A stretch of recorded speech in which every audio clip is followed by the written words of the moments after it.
Okay, here's my rough understanding. There's a federal discussion paper on proposed changes to getting major projects built that's getting some attention from environmental advocates who say the proposed changes could jeopardize the survival of some endangered species. Specifically, the paper's floating the idea of giving governor and council officials limited power with a high threshold to be met to exempt specific projects from the application of the jeopardy test for species at risk. That all sounds like a lot of bureaucratic speak, but I guess right now you've got to prove you're not going to hurt the species at risk. They might be changing that, is my rough understanding, but you know who has a better understanding of this is my next guest, Green Party leader and local MP Elizabeth May, on the line to talk about it. Hello, how are you?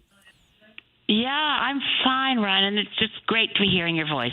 Good morning to Victoria from Ottawa, which is, 3 hours time zone difference and temperature difference. But, thank you for raising this. I'm, as you can imagine, quite distressed. Yeah, no, and I'm still trying to get my head around it a little bit, so help us just understand the basic issue here. So I guess this is back to the general theme of this federal government we're seeing a lot. Let's build, right? Build the infrastructure, build the industry. Let's get Canada building. And is this an attempt to try to speed up some of those projects if you don't have to be as worried about species at risk? Or how does that play in? I don't quite get what's happening here. Well, they're making it what now would be illegal would be to make a conscious decision that you could drive a species to extinction. And if a minister has decided that you can't, it very rarely happens that it's observed. Recently, by the way, a First Nation here in Ontario and Quebec, a nation within the Algonquin Nation, actually is, for the moment, stopping a nuclear disposal site at the surface level near the Ottawa River because a number of endangered species were threatened. And the Environment Canada had obligingly said, we're going to say you get an exemption under the Species at Risk Act. So it's not as though our Species at Risk law, believe it or not, the U.S. Endangered Species Act that was brought in under Richard Nixon, even with Trump in the White House, is still stronger than Canadian law.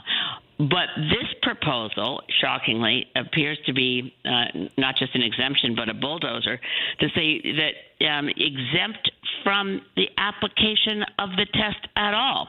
And then it says, but only if it's in the public interest. Now, who decides that is going to be Cabinet.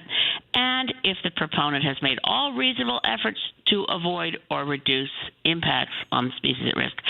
So this is and there's a lot of things like this. We're going to exempt this, exempt that.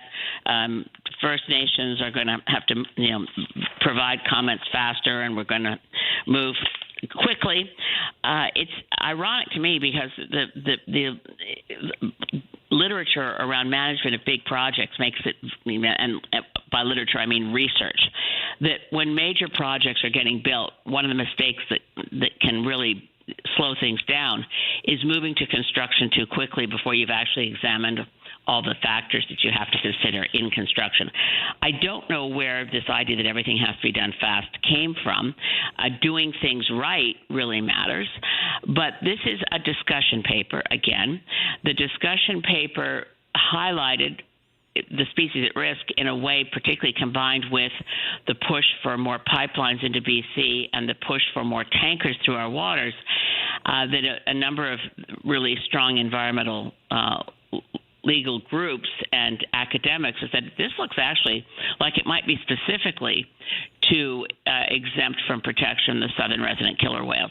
Now, that commentary, which is getting some media coverage, is apparently having an impact. So what we've got now is a discussion paper, and if we make enough noise, which I'm certainly encouraging, we could keep it from being in legislation because it is a horror, and that if we did have this kind of thing that said, well, if it's in the national interest, you can't protect a species at risk, then, for instance, this court case that was just won by the Quebec Algonquin Nation to protect this area in the watershed of the Ottawa River, which is, drinking water for millions of people, where there shouldn't be a nuclear waste disposal site. I'm just using that as an example. The First Nation was able to win that case because the law says you have to protect a species at risk or take reasonable steps. If this discussion paper became law, no one could ever do that again. You say, well, no, but it's the Cabinet has decreed this is in the national interest, whatever this is, pipelines, tankers, toxic waste sites, you name it. If if the law changes, then people can't go to court to enforce the law to protect the species at risk.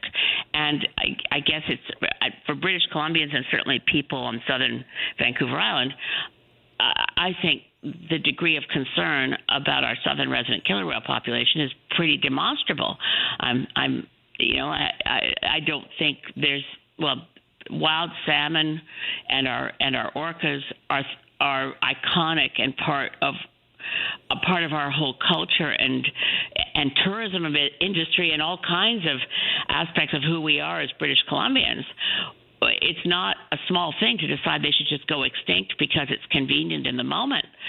So it's very concerning that the Carney administration would even put forward this proposal for a discussion paper. By the way, if you want to comment on it, the discussion period ends on June 8th. Okay, so that's coming up pretty soon. This is just being discussed. Like you said, It's not like the law of the land yet. It's being discussed, but I guess you're hoping if all that sounds bad to you, people will reach out and maybe jump on the public consultation. How do people do that?